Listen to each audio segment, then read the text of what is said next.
Oh, so welcome everybody to our first teaching of today's retreat. In this teaching, we're going to we're going to share some evaluation advice on practice with the aim of gaining some clarity and understanding into our practice and goals. Uh, so first, I had a request to share a little bit of advice on how to enjoy our practice. So that's what today's short teaching is about. So we begin with just the idea that it is essential to somehow learn to enjoy your practice. Now, for some of us, it comes naturally. To other people, they struggle with it. And but the idea is if you're always struggling with, it's really hard to be productive in your meditations. So there's a couple things. One of the things that gets in the way is our expectations and judgment. So this is something that just invisibly happens in meditation, even if I tell people not to. Um, and I think just about anything we do, say you're gonna cook some new recipe that you never did before. You automatically set some expectations on what the finished product would be like, what it tastes like and things like that. So I think it's a normal human thing that we set expectations, and we all want to be good at what we do, but it's very problematic in Buddhism, and it leads itself to a lot of judgment, right? Um, but first of all, when we get into meditation and when I'm teaching it, I don't set a bar of success. In class, we just don't do that. We don't say, this is what you have to experience, this is what you need to be, this is how many minutes sitting on the cushion is successful. We don't talk about any of that, but somehow that bar magically appears in your meditation, doesn't it? And it does to everybody. I still have it as well. So it's not so much getting rid of it as much as changing our relationship to it. When we understand that it's just a mechanism of the mind, we can kind of let go of it a little bit. And in some regard, it could be healthy. If it's a soft goal, it can be healthy. But it's a question to ask yourself when you're in meditation and say you're having an unproductive meditation, you think you should be doing better. I want you to ask yourself at that time, who sets this bar for evaluating my practice? Right? Who said that this is what I should be experiencing right now? Or this is not doing well, this is doing well. Did Tarpa ever say that? And the other thing to do is look at your expectations and ask yourself if they're reasonable, right? Um, for beginners to start off thinking that you're going to have flawless half hour, 40-minute meditations is not a very reasonable expectation. When you're first starting off, you should be happy with 10-minute meditations, productive 10-minute meditations. 20 minutes should be wonderful. Wow.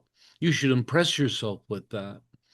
And then as you get going in meditation, if it's comfortable, you can start to lengthen them. Often I tell people is just concentrate on making your meditations pleasurable and enjoyable, and the duration will lengthen on its own. But if you're not enjoying the meditation and you're pushing yourself to meditate further, there's a chance you can create an aversion to meditation, right? And as much as you tell our friends how much you love it and how productive it is, we all know you're grinding your teeth on the cushion, looking down at your watch every 5 minutes or so.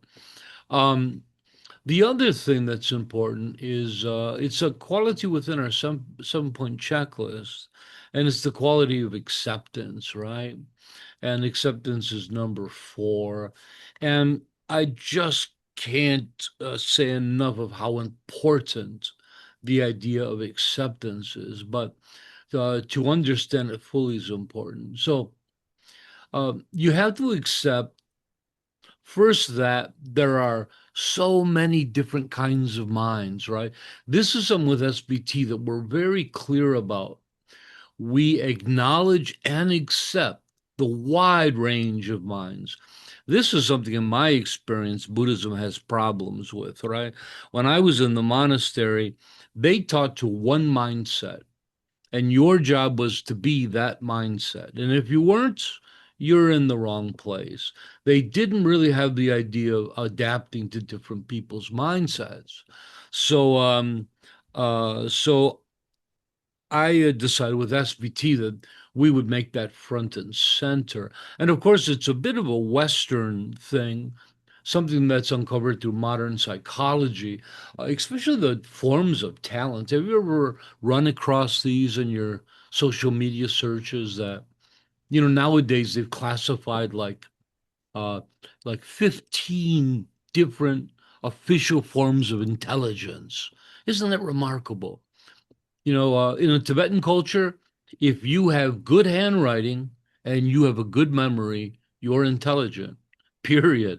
And if you don't, no matter how amazing you are, you're not considered intelligent. So, yeah, some strict guidelines. But nowadays, you have spatial intelligence uh, and there's musical intelligence, and it's remarkable. So, when you accept this, you accept yourself, you accept your own mind. Again, that illusionary bar that you put up, whose bar is that? Which mindset, right? There's a lot of different skill levels and talents at everything we do. Now, we know that with most things, we know that with like music, many people can learn to play an instrument. Virtuosos are rare, and even people that are really gifted at it are rare, right?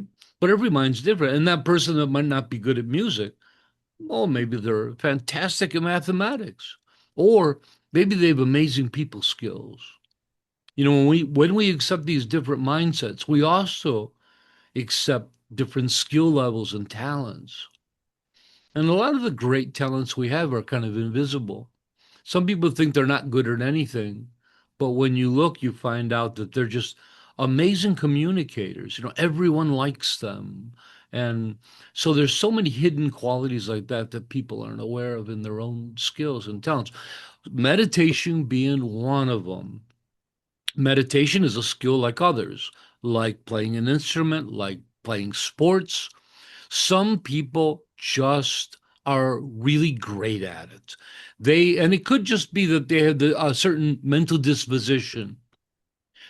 It could be that they're just calm-minded people. Someone who is a calm, spacious mind, guess what? They're instant good meditators because that's the quality. Other people who have busy minds, creative minds, imaginative minds, daydreamers, those qualities are exceptional in life and in Buddhism, but they might find themselves struggling with calm abiding meditation and yet find themselves virtuosos at insight meditation.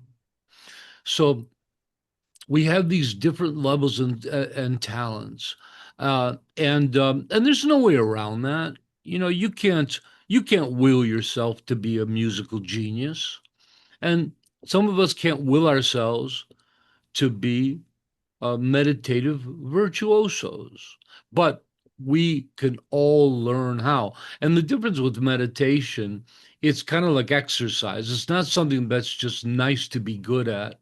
They're essential for our well-being, right? And so regardless if it comes natural or not, you accept that, right?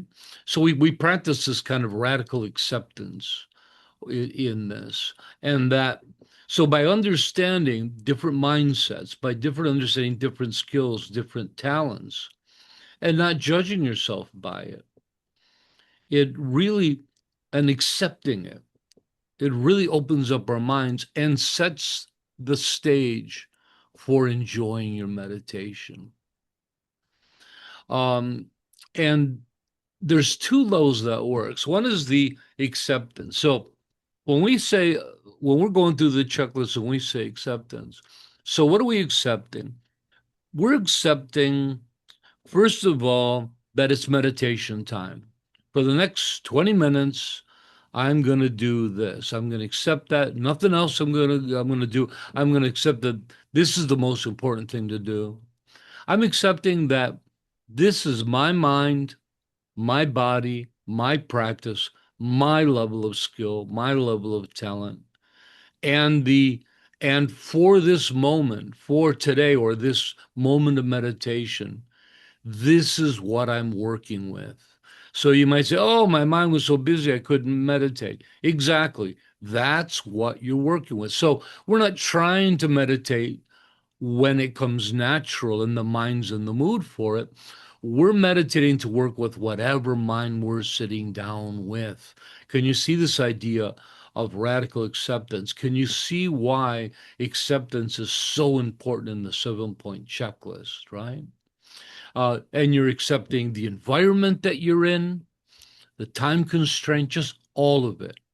You're accepting the reality of the situation, and you also want to appreciate it. Appreciation is another great way to enjoy meditation.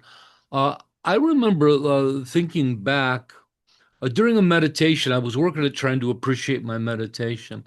And I remember flashing back to a time where the only thing I wanted was to learn how to meditate, but I couldn't find a teacher. There were no teachers around me at the time.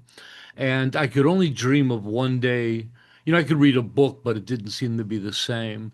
I was just dreaming of a day that I could actually meet with somebody and be taught proper meditation. But then after that happened, I didn't really seem to appreciate it at all. And so I reflect back on that. And I reflect back on the idea that this technique we're learning, is over 2,000 years old. The Buddha didn't invent meditation, but he did master it. The Buddha taught the insight meditation, the higher levels of meditation, mindfulness. That's clearly the Buddhist creation. And so this idea of appreciating it, when I start and oftentimes when we get to the word joy, which is number three, I'll kick in some appreciation. I'll look around the room just briefly, and I'll think about how fortunate I am to have this comfortable chair I meditate in and this nice room, and I have my coffee to my side, and I have a ceiling fan gently going, and my soft robe. Just appreciate the perfection of the moment. Meditation can be exactly that because we're limiting all this outside exposure and we're learning how to deal with our minds more productively. Meditation does become a place where we can experience perfection in life or near perfection, right? And of course, we all have those times where our meditation seems to really flourish and we taste that perfection, don't we? It really is a kind of a perfection in the moment, right? And so that's the direction we're moving. And the more you enjoy that, more you focus on it, the more you can amplify it within yourself, the greater your meditation is. One of the first things we do is, of course, is set our intentions. Keeping clear in your mind why you're practicing. So important. Why, for me, why are we practicing? Because the human mind is a big old mess. And but if we can settle it down just like a lovely child who just had a little bit too much sugar, if we can settle that mind down, it can be magnificent. So to me, very clear. I want sanity. And when I don't meditate, I get neurotic. I get caught up in drama. Why did they say that? They probably, oh my goodness. So you really have to set your intention, figure out why you want to practice, and then make up your mind to fall in love with your meditation, even if you were to trick your mind to do so. So, meditation is good for the mind. We all know that. Science has proven it, no problem there. But the mind often fights back. like an unruly child who won't take their medicine, right? One way or another, your meditation needs to be done, depending on your aims. You know, my aims require me to do my meditations regularly, and frequently. So my meditations have to be done. So again, we have this kind of an unruly mind, right? We think we want to meditate. We have the time schedule. We sit down with all the best intentions, but then there's that little part of us way in the back of the mind that doesn't really want to be there, right? That's the little part of our mind that watches the clock, who's thinking about cheesecake the whole time until you're finished. That little part of the mind, it doesn't mean to cause trouble. It just doesn't know any better. So, whether in one way or another, the work must be done. So, even if you have to trick your mind, do so. Because once you cultivate meditation and you get better at it, those results will be there. You will be in love with your meditation. So, whatever it takes, trick yourself. You must fall in love with meditation. There was a great Buddhist teacher who used to say that if you want to be good at meditation, if you want to master meditation, you have to fall in love with meditation. And and you can do that. Well, always use positive language when you're talking about meditation, even if you're alone. And we want to create those positive imprints. You know, even if you're lying to yourself, walk around the house and say, you know what I really love is meditation. I just can't wait till later to do a little meditation. But you know what? It works because our mind is actually pockets of minds, and there's pockets of wills, right? A lot of them are subconscious. And so it's not just us. We think of ourselves as singular. It's me meditating or not meditating. But there's not a king in charge of the brain. It's a boardroom, and everybody has different ideas. So when you trick the mind, you're just persuading the other minds in your head to get on board, right? And in the end, they'll all enjoy it, so it's worth it. But one of the things you can do, again, the positive language works great. The other one is reflect throughout the day the benefits that you've gained from your practice, and also imagine where it can take you, right? That's part of today's meditation, our practice of taking the final result as the path. It's highly motivational. And you know, you imagine the peace, contentment, and well-being that are still to that are awaiting you, not the peace, contentment, and well-being you have now from meditation, but imagine where it can take you, right? The other thing I recommend, and I recommend this for study as well, get out and and explore many facets. So explore all the different meditations that they share online, right? A lot of our Sangha do it. A lot of our Sangha have multiple groups that they meditate. This is fantastic for your meditation and your studies as well. It's what I've always done in my practice. I studied wide and deep. And so I really recommend that. It's important to see other people's presentations and classes, go to other people's meditations. It keeps everything fresh. It keeps everything interesting. And you want to turn your meditation and practice into this amazing hobby, right? Or even more than a hobby, this interest. And by expanding it like that, it really helps. The more meditative friends you have, it all helps. The other great thing that it does is by reaching out and seeing all these different communities and teachings, communities and meditations, it shows you just how amazing SBT and Tenzin Tarpa are. That, oh my goodness, I had no idea the level of profundity that he shares. Oh, I'm so silly. Anyways, that's your pep talk. Rula, were you inspired? Yes. Now let's all say it. I love meditation. Yes, yes, I Who love. loves meditation?